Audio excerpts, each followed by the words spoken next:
Hello दोस्तों, स्वागत है आप सभी का। इसमें हम एनवायरनमेंट एंड इकोलॉजी के आगे बढ़ाते हुए लेक्चर 2 डिस्कस करेंगे। चलो डिस्कशन स्टार्ट करते हैं। पहला टॉपिक है अपना बायोलॉजिकल इंटरेक्शंस। बायोलॉजिकल इंटरेक्शन जो क्या है ना कि functioning of ecosystem and survival of an organism. Organism को सर्वाइव करने के लिए और इकोसिस्टम को फंक्शन करने के लिए दो स्पीसीज का इंटरेक्शन होना बहुत ज़रूरी है। अगर स्पीसीज आपस में इंटरेक्ट नहीं होंगी, एक दूसरे पर डिपेंडेंट नहीं होंगी, तो उनका सर्वाइवल बहुत मुश्किल हो जाएगा। अगर वो सर्वाइव नहीं कर पाएंगी तो इकोसिस्टम फंक्शन नहीं करेगा। सीधा सा फंडा है।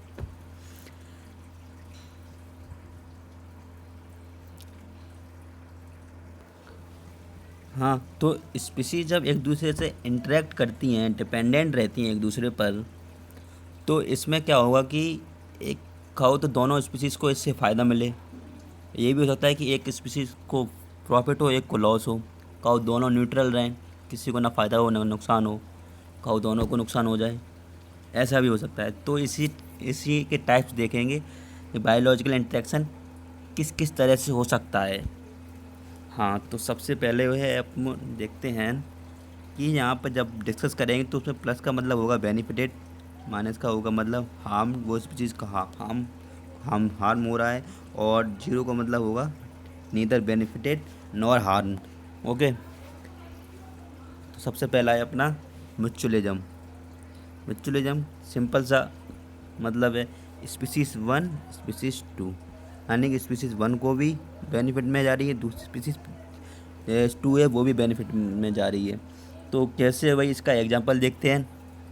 सिंपल सा है पॉलिनेशन। हाँ, तो अब बात आती है कि पॉलिनेशन क्या होता है। ये पॉलिनेशन का मतलब है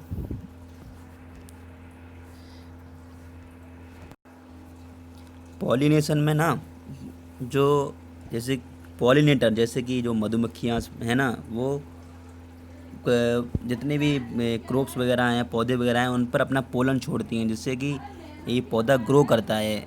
अगर पॉलिनेशन ना हो नहीं होगा तो कम से कम 40 to 60% पौधे, मतलब जो स्पीसी पौधे हैं वो ग्रो ही नहीं कर पाएंगे अच्छे से, है ना। तो पॉलिनेशन होना प्रोसेस एक बहुत ज़रूरी है, नहीं तो इससे इकोलॉजिकल इम्बैलेंस हो जाएगा पॉलिनेशन ना होने पर।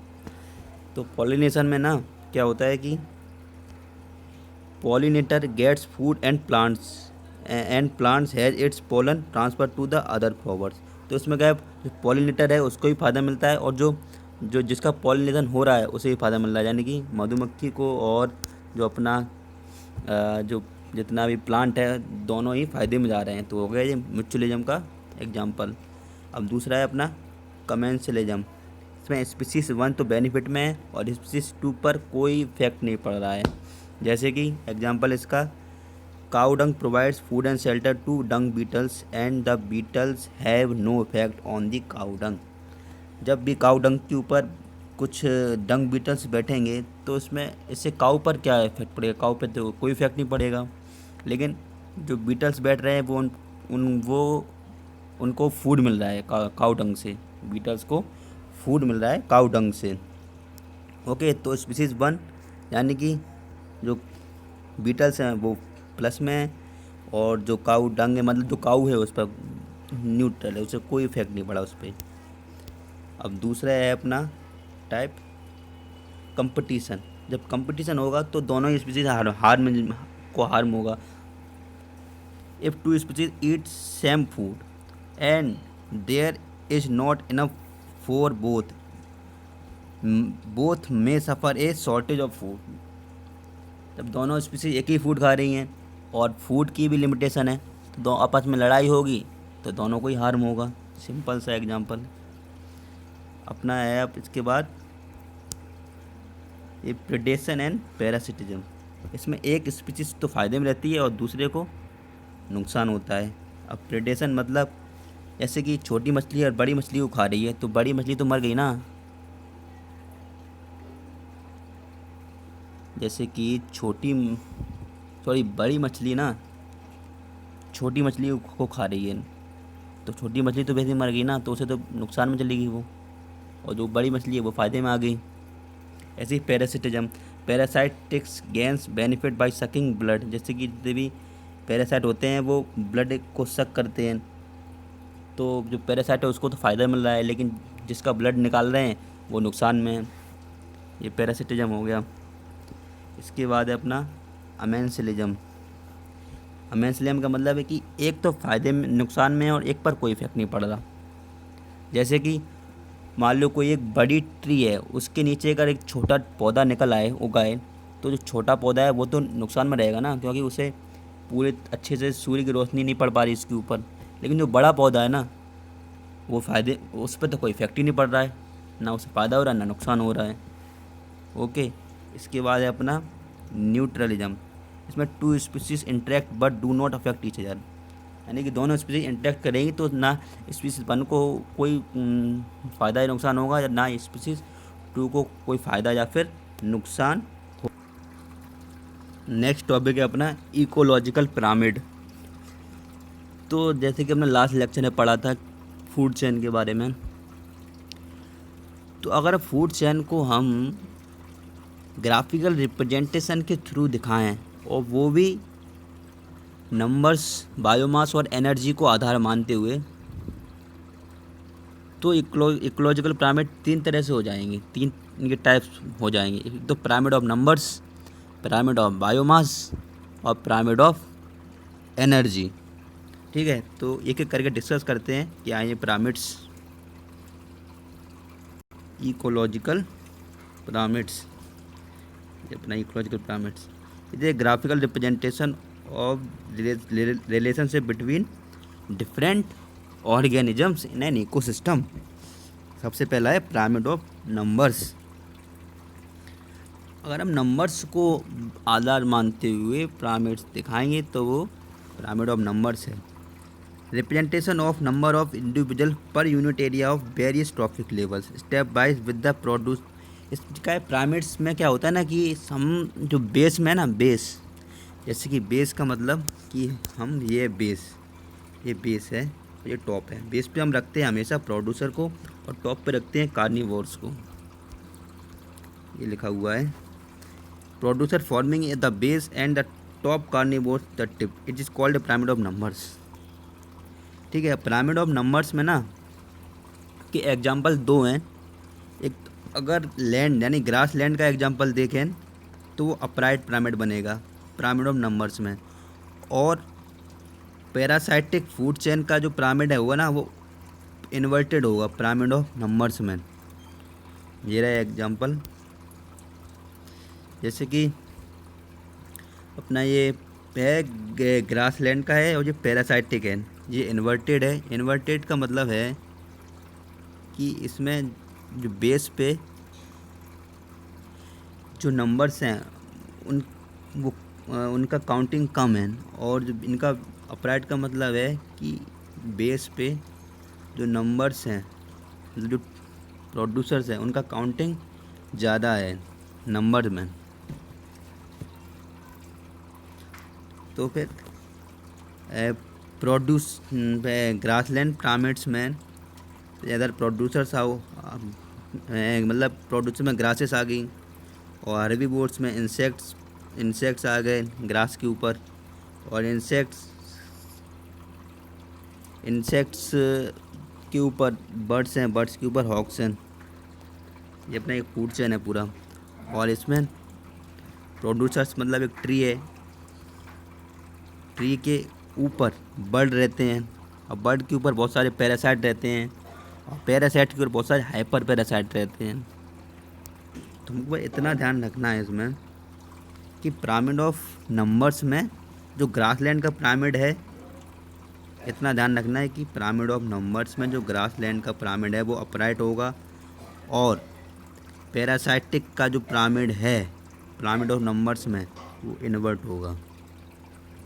इतना ही इम्पोर्टेंट है इसमें। इसके बाद पिरामिड ऑफ बायोमास।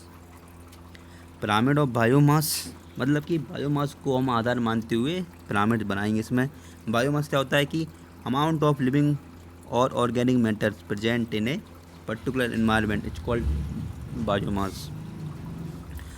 इसमें क्या है कि जो इसमें भी जैसे कि पिरामिड ऑफ नंबर्स में ग्रास लैंड का अपराइट था ना, इसमें भी पिरामिड ऑफ बायोमास में इकोसिस्टम और जो लैंड पे बना हुआ जो पिरामिड आएगा ना वो अपराइट होगा। लेकिन जो इन्वर्ट अक्वाटिक इकोसिस्टम का जो पिरामिड है वो इन्वर्ट होगा पिरामिड ऑफ बायोमास में। अगर हम कहें कि अक्वाटिक इकोसिस्टम में जो इन्वर्टेड पिरामिड है वो पिरामिड ऑफ नंबर्स के अंदर आता है का एग्जांपल है, तो ये गलत हो जाएगा, क्योंकि अक्वाटिक इकोसिस्टम में इन्वर्टेड पिरामिड ऑफ बायोमास का एग्जांपल है, ना कि पिरामिड ऑफ नंबर्स का। तो देखते हैं कि पिरामिड ऑफ बायोमास में कौन कौन से बन रहे हैं। ये एक तो है ये इकोसिस्टम ऑन लैंड, ये हो गया अपराइट पिरामिड हो गया। ये हो गया अक्वाटिक इकोसिस्टम का पिरामिड ऑफ बायोमास में।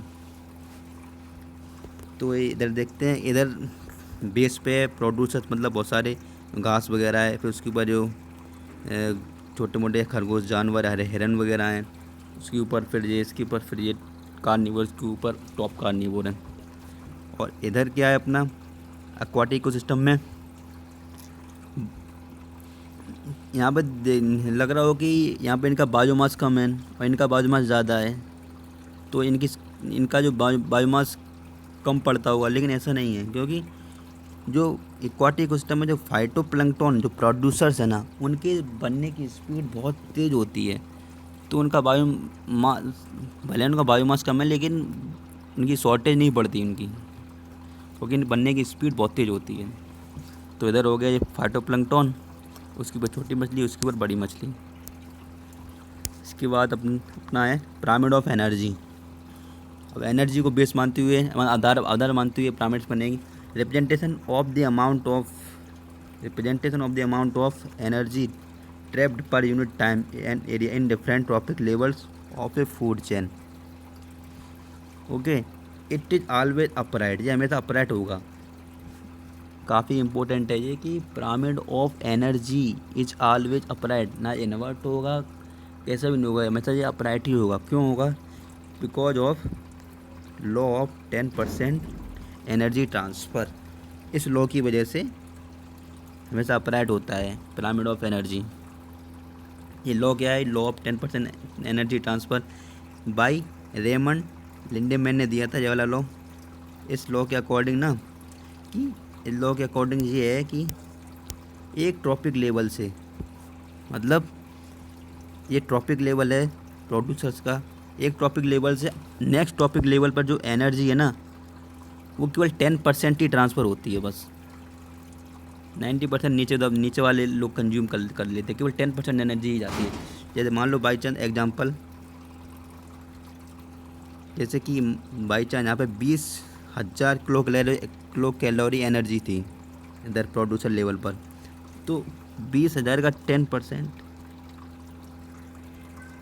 20,000 का 10%, हाँ, तो 20,000 का 10% 2,000 किलो कैलोरी एनर्जी ही नेक्स्ट टॉपिक लेवल पे गई। उसके बाद 2,000 का 10% 200, फिर 200 का 10% 20 के बाद 10% 2। तो मतलब एनर्जी एक टॉपिक लेवल से दूसरे टॉपिक लेवल में ट्रांसफ़र होती रहती है और धीरे धीरे उसका फिर एनर्जी बस, है ना। तो इसलिए ये केवल ऑलवेज अपराइट होता है पिरामिड ऑफ एनर्जी। ओके, इसके बाद अब हम डिस्कस करेंगे bio accumulation and bio magnification. क्या होता है ये बायो में? जैसे कि एग्रीकल्चर है, एग्रीकल्चर में बहुत सारे हम पेस्टिसाइड यूज करते हैं, तो अपना इंडस्ट्रियल वेस्ट में बहुत सारे केमिकल्स यूज करते हैं। तो ये सब फूड की थ्रू हमारे फूड चेन में एंटर कर जाते हैं। तो ये किस तरह से एंटर करते हैं, उन्हें किस तरह डिफाइन किया गया है, उसी में हम उसको हम बायो एक्यूमुलेशन और बायो मैग्निफिकेशन में पढ़ते हैं। सोचो मतलब क्या ही होगा, मतलब जो पेस्टिसाइड वगैरह अगर फूड चेन में एंटर कर जाते हैं तो इससे पूरा इकोसिस्टम पर बहुत गंदा इफेक्ट पड़ता है, इकोलॉजिकल ऐसे इम्बैलेंस सा हो जाता है। जैसे कि हम पढ़ते हैं सबसे पहले बायो एक्यूमुलेशन। बायो एक्यूमुलेशन में क्या है कि जब पॉल्यूटेंट्स हैं जैसे एग्रीकल्चर वगैरह से या फिर इंडस्ट्रियल एरिया से, जब pollutants with in a trophic level, किसी एक ट्रॉपिक लेवल पर ही रहता है और उसी में उसका कंसंट्रेशन लगातार बढ़ता रहता है। कैसे बढ़ेगा कंसंट्रेशन उसका, कि हमारी बॉडी उसको एब्जॉर्ब कर लेती है। जैसे कि increase in concentration of a substance in certain tissues of organisms bodies due to absorption from food. Food से हम एब्जॉर्ब कर लेते हैं और हमारे टिश्यू में अंदर एंटर कर जाता है, तो उसका कंसंट्रेशन धीरे धीरे लगातार बढ़ता रहता है और उससे फिर ऑर्गेनिज्म की धीरे धीरे डेथ हो जाती है। कैसे होता है बायो एक्यूमुलेशन? बायो एक्यूमुलेशन में ये रहा इसका बायो एक्यूमुलेशन एक ही ट्रॉपिक लेवल, जैसे कि ये मान लो कोई फिश है, इसमें अभी मतलब एकदम वाइट कलर की दिखाई दे रही है, इसमें मतलब कोई अभी पॉल्यूटेंट नहीं है, लेकिन इसमें थोड़ा सा ब्लैक दिखाई दे रहा है यहाँ पे, तो इसका कंसंट्रेशन हल्का सा बढ़ा। फिर टाइम जैसे बढ़ता चला जाएगा, time in the course of time उसका कंसंट्रेशन उसमें बढ़ता चला जाएगा। बस सबसे इम्पोर्टेंट ये है कि बायो एक्यूमुलेशन है ना, वो केवल within a trophic level ही होता है, किसी एक ट्रॉपिक लेवल से, एक ट्रॉपिक लेवल पर ही होता है। एक ट्रॉपिक लेवल से दूसरे ट्रॉपिक लेवल पर जाएगा तो उसे हम बायो मैग्नीफिकेशन कहते हैं। अगर ट्रॉपिक लेवल चेंज हो रहा है तो उसे बायो मैग्नीफिकेशन कहते हैं। Biomagnification is the tendency of pollutants to concentrate as they move from one trophic level to the next trophic level. अब बायो मैग्नीफिकेशन होने की 4 कंडीशन होती हैं। सबसे पहली कि pollutants must be long lived. जब पोल्यूटेंट्स लॉन्ग लिव्ड होगा तभी तो एक ट्रॉपिक लेवल से दूसरे ट्रॉपिक लेवल पर पहुंच पाएगा, है ना। स्टेबल होना चाहिए पोल्यूटेंट्स, मोबाइल होना चाहिए, मतलब एक उसमें इतना उसमें कैपेसिटी होनी चाहिए कि वो काफ़ी टाइम तक रह सके, मतलब एक मूव कर सके, एक टिश्यू से दूसरे टिश्यू में मूव कर सके, जा सके। सॉल्यूबल होना चाहिए इन फैट्स, बायोलॉजिकली एक्टिव होना चाहिए। एग्जांपल हैं बहुत सारे उस पोल्यूटेंट्स के, कौन कौन से हैं, जैसे DDT है, हेक्साक्लोरोबेंजीन है ना, टॉक्साफिन है, मिथाइल मरकरी है, एग्रीकल्चर बहुत सारे पेस्टिसाइड्स हैं। तो ये बायो मैग्नीफिकेशन में देखो, ये इधर ये हुआ इंडस्ट्री से आया वेस्ट, ये गया समुद्र में, फिर फाइटोप्लैंक्टन को इसने अफेक्ट किया, उसके बाद फिर जू प्लैंक्टन को अफेक्ट किया। तो यहाँ पे देखो कंसंट्रेशन का भी 2 पॉइंट थे यहाँ पे, तो कंसंट्रेशन का जो देखना कंसंट्रेशन यहाँ पे भी 2 थे, तो फिर बढ़ गया, यहाँ पे और बढ़ गया कंसंट्रेशन, तो ऊपर पहुँचते पहुँचते कंसंट्रेशन कितना ज़्यादा हो गया है। फिर छोटी मछली, बड़ी मछली, उसके बाद फिर मछली मर गई, उसको किसी और ने, पक्षी ने खाया। तो ऐसे ही बायो मैग्नीफिकेशन एक टॉपिक लेवल से दूसरे टॉपिक लेवल पर हो रहा है, और बायो एक्यूमुलेशन किसी with in the trophic level हो रहा है, बायो एक्यूमुलेशन। चलो नेक्स्ट है अपना इकोलॉजिकल सक्सेशन।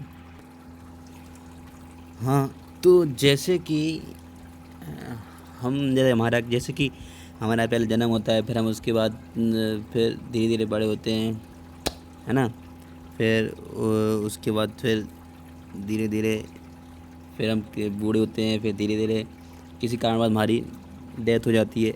ऐसे ही वेजिटेशन में होता है, इकोलॉजी में होता है। जैसे कि देखते हैं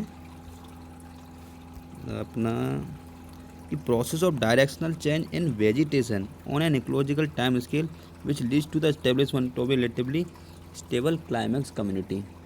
तो ये इकोलॉजिकल सक्सेशन है, ऐसे नहीं कि को 10 साल या 50 साल में हो रहा है, नहीं, इसे होने में कम से कम 1000-2000 काफ़ी साल लगते हैं होने में, इकोलॉजिकल सक्सेशन होने में। अब इसका स्टेजेस ऑफ इकोलॉजिकल सक्सेशन, इसकी स्टेजेस कौन कौन सी होती हैं? तो पायोनियर कम्युनिटी सबसे पहला है, पायोनियर कम्युनिटी, उसके बाद सीरियल स्टेज, उसके बाद क्लाइमेक्स कम्युनिटी। पायोनियर कम्युनिटी मतलब सिंपल सा है कि first group of organism which establish their community it called the pioneer community. Pioneer community के एग्जांपल ये इंपॉर्टेंट हैं, पता होना चाहिए पायोनियर कम्युनिटी के एग्जांपल कौन कौन से हैं। लाइकेन, मोसेस एंड माइक्रोब्स, अभी आगे इसको डिस्कस करेंगे, पहले डेफिनेशन देख लेते हैं।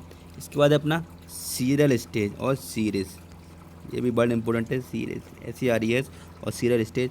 जैसे कि सीरियल स्टेज से मतलब जैसे कि पहले हमारा चाइल्ड होता है, उसके बाद फिर हम यूथ अवस्था में आते हैं, फिर उसके बाद फिर बूढ़े हो जाते हैं। तो जो स्टेजेस है ना, ऐसे हमारी होती हैं, ऐसी वेजिटेशन लेवल पे होती हैं स्टेजेस। तो इन्हें सीरियस या फिर सीला स्टेज कहते हैं। कि जैसे कि पहले कोई पौधा छोटा होता है, फिर धीरे धीरे बड़ा होता है, फिर और बड़ा होता है, फिर एकदम से फिर और बिल्कुल इतना बड़ा हो जाता है कि उसके बाद फिर बड़ा नहीं हो सकता। क्लाइमेक्स कम्युनिटी आ जाती है ना। सीरियल स्टेज में क्या है, various development stage of community is called serious. Herbs and shrubs usually grow after further weathering increase in moisture and soil. देखो वेदरिंग का मतलब क्या होता है कि जैसे कोई मान लो कोई बहुत बड़ा माउंटेन है, तो फ्लड या फिर फ्लड आ रही है या फिर बहुत तेज तूफान आ रहा है, साइक्लोन आ रहा है, तो उस वजह से वो धीरे धीरे उसमें वो धीरे धीरे कम होता रहता है, जो उसका वेदरिंग होती रहती है और कहीं और जा कर के वो सेटल होती रहती है। तो यही वेदरिंग प्रोसेस है। वेदरिंग प्रोसेस की वजह से ही जो सॉइल है वो उसका सॉइल बनती है, सॉइल का निर्माण होता है ना। तो अपना फिर नेक्स्ट है climax community. Climax community is the final stage of succession which leads to the stable community. ये है अपना इकोलॉजिकल सक्सेशन। जैसे कि मान लो जैसे कहीं पर एक बेयर रॉक थी, खाली केवल रॉक थी, है ना। तो बारिश वगैरह हुई धीरे धीरे वहाँ पे। सबसे पहले क्या हुई, बारिश वगैरह। अब क्या हुई, बारिश वगैरह हुई। बारिश वगैरह होने से वहाँ पे सबसे पहले पायोनियर स्पीसीज वगैरह जैसे कि मॉसेस, लाइकेन, माइक्रोब्स आए। फिर धीरे धीरे decomposition creates a layer of top soil. Weathering की वजह से धीरे धीरे सॉइल बनती आई, सॉइल बनी, सॉइल होगी तो वहाँ पे फिर बारिश होने पर फिर वहाँ पे ग्रासेस भी आएंगी, ग्रासेस उगेंगी, ग्रास उगने के बाद फिर छोटे मोटे पेड़ उगेंगे, ट्रीज आएंगी, फिर ट्री काफ़ी एकदम बड़ी बड़ी हो जाएंगी, क्लाइमेक्स लेवल पहुँच जाएंगी। Increase in soil depth allow us और ग्रोथ ऑफ ट्रीज, है ना। उसको बाद में डिस्कस करेंगे अभी। अब इसके बाद अपना types of ecological succession. Types तो प्राइमरी सक्सेशन, सेकेंडरी सक्सेशन, ऐसे ही ग्रुप में primary, secondary, autogenic, allogenic, autotrophic and heterotrophic. इनकी डेफिनेशन देख लेते हैं। प्राइमरी सक्सेशन, प्राइमरी सक्सेशन का मतलब है कि इसमें जो communities on a lifeless ground, establishment of a biotic communities on a lifeless ground. मतलब कि जब कम्युनिटी का इस्टेब्लिशमेंट हो रहा था तो उससे पहले यहाँ पर कोई कम्युनिटी नहीं थी, है ना, एकदम जब और सेकेंडरी सक्सेशन में क्या होता है कि जो establishment of a biotic community in an area where some type of biotic community already present, यानी ये पहले से कोई ऑलरेडी कम्युनिटी प्रेजेंट थी। किसी फॉरेस्ट फायर या फिर किसी साइक्लोन वगैरह से वो कम्युनिटी ख़त्म हो गई, उसके बाद फिर धीरे धीरे नई कम्युनिटी फिर से बढ़ गई। जैसे कि सेकेंडरी सक्सेशन में क्या होता है कि established climax community, established climax community already है, लेकिन वहाँ पे क्या हुआ, फॉरेस्ट फायर होने से वजह से वो पूरा का पूरा ख़त्म हो गया एरिया, यहाँ कुछ नहीं बचा यहाँ पे। तो फिर दोबारा से अब फिर बारिश होगी, उसके बाद फिर धीरे धीरे fast growing plants initially dominant, उसके बाद क्या होगा, इवेंचुअली फिर क्लाइमेक्स कम्युनिटी फिर रीस्टेब्लिश्ड हो जाएगी। ये है सेकेंडरी सक्सेशन। और प्राइमरी सक्सेशन में क्या था कि वहाँ पर उस जब कम्युनिटी का इस्टेब्लिशमेंट हो रहा था तो वहाँ पर उससे पहले कोई कम्युनिटी नहीं थी। इसके बाद अपना ऑटोजेनिक सक्सेशन, मतलब कि ब्रॉड सिंपल सा ब्रॉड, जैसे इसमें लिखा है ऑटो, तो brought out by living inhabitants of that community itself, खुद ही। ऑलियोजेनिक सक्सेशन मतलब brought about by outside forces. Autotrophic मतलब कि ऑटोट्रॉपिक का मतलब है कि succession in which initially green plants are much, यानी कि जो ऑटोट्रॉपिक को होते हैं, ऑटोट्रॉपिक मतलब जो अपना भोजन मतलब फूड खुद से बनाते हैं, यानी कि ग्रीन प्लांट्स का जो ग्रेटर इन क्वांटिटी, मतलब उनकी क्वांटिटी बहुत ज़्यादा है उस एरिया में, वो है ऑटोट्रॉपिक सक्सेशन। हेटरोट्रॉपिक सक्सेशन मतलब कि सक्सेशन इन विच हेटरोट्रॉप्स मतलब कि कंज्यूमर्स, हेटरोट्रॉप का जो क्वांटिटी है, नंबर है, वो ज़्यादा है। तो ये होता है हेटरोट्रॉपिक सक्सेशन। ओके चलो, थैंक यू, मिलते हैं नेक्स्ट लेक्चर में। Okay bye bye.